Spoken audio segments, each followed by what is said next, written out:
청취자 여러분 안녕하세요.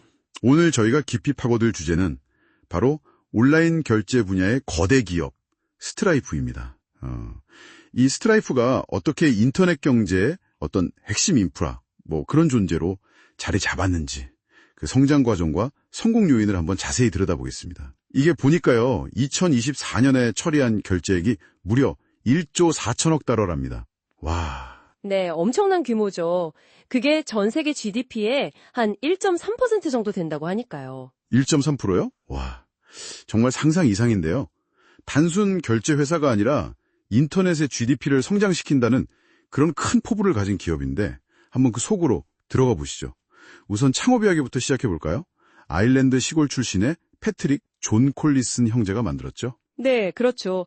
이 형제들이 어릴 때부터 기술에 관심이 아주 많았다고 해요.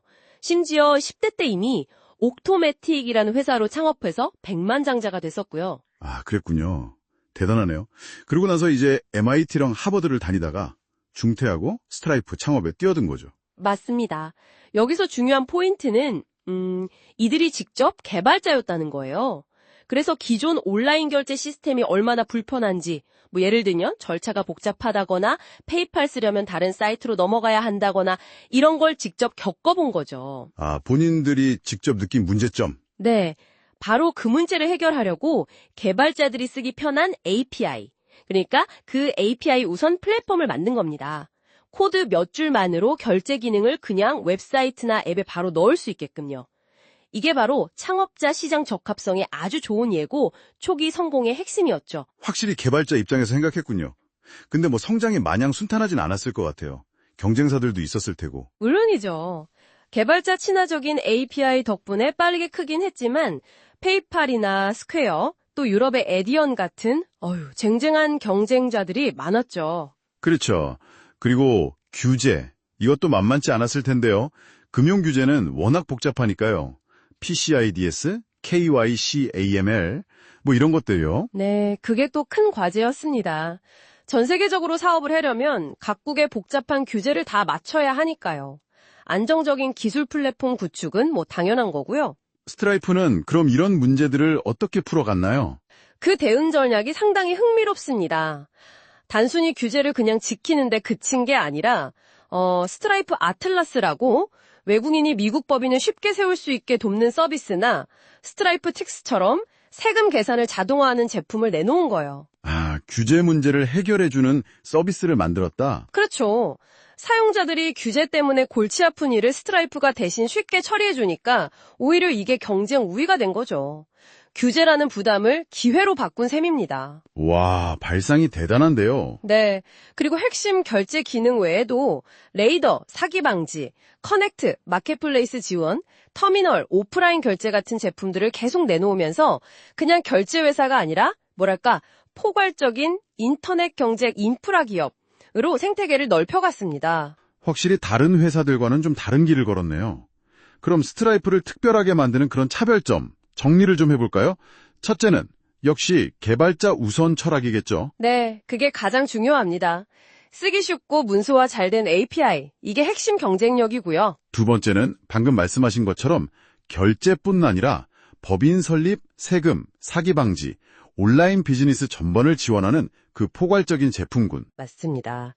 그리고 세 번째는 투명하고 사용자 중심적인 기업 문화도 꼽을 수 있겠네요. 사용자 중심 문화. 스트라이프는 목표가 뭐냐면 사용자가 결제나 법인 설립 같은 복잡한 과정을 거의 의식하지 못하게 만드는 거예요. 그냥 물이나 전기처럼 보이지 않는 인프라가 되는 거죠. 아, 인프라처럼요? 네, 이걸 하려면 기술력이 엄청나야 하지만 한번 만들어 놓으면 사용자들이 스트라이프에 굉장히 의존하게 됩니다. 가격으로 경쟁하기보다는 혁신이랑 편의성으로 가치를 주고 고객을 딱 붙잡아 두는 거죠. 확실히 그 생태계 안에 들어가면 나오기 어려울 수도 있겠네요. 실리콘밸리와의 관계도 빼놓을 수 없죠. Y 콤비네이터, YC 지원이 컸다고 들었습니다. 아, 네. YC의 지원이 초기 성장에 정말 중요했습니다. YC 네트워크 자체가 스트라이프가 원했던 초기 사용자들이었거든요. 기술 스타트업들이요. 거기서 피드백을 빨리 받아서 제품을 개선하고. 그렇죠. 아주 빠르게 개선할 수 있었죠. 그리고 이제는 반대로 스트라이프 아틀라스를 통해서 전 세계 창업가들이 미국 법인을 쉽게 세우도록 도우면서 스타트업 생태계에 기여하고 있고요. 기업 가치도 엄청나죠. 2025년 초 기준으로 915억 달러, 우리 돈으로 한 125조 원 정도 되나요? 네, 그 정도 됩니다. 그리고 AI 기반 금융혁신이나 스테이블 코인 결제 지원 같은 미래기술 투자에도 아주 적극적이에요. 그런데 그렇게 기업 가치가 높은데도 상장 IPO를 서두르지 않는다는 점이 좀 특이하게 느껴지기도 해요. 그게 아마 콜리슨 형제의 장기적인 비전과 관련이 있는 것 같습니다. 비상장 상태로 있으면서 뭐랄까 단기적인 시장 압력에 흔들리지 않고 AI 모델 개발이나 스테이블 코인 인프라 구축처럼 시간이 걸리더라도 정말 중요하다고 생각하는 핵심 인프라에 집중하려는 의도로 보여요. 아, 단기 성과보다는 장기적인 그림을 보고 투자한다. 네, 인터넷 상거래의 미래를 그냥 따라가는 게 아니라 직접 만들어가겠다는 그런 전략인 거죠. 오늘 스트라이프 이야기를 나눠보니 정말 명확한 비전, 그리고 개발자를 먼저 생각하는 마음, 끊임없는 혁신, 또 복잡한 걸 단순하게 만드는 능력, 이런 것들이 어떻게 한 기업을 세계적인 핀테크 거인으로 만들었는지 잘 알 수 있었습니다. 마지막으로 청취자 여러분께 한 가지 생각해 볼 만한 질문을 던져보고 싶어요.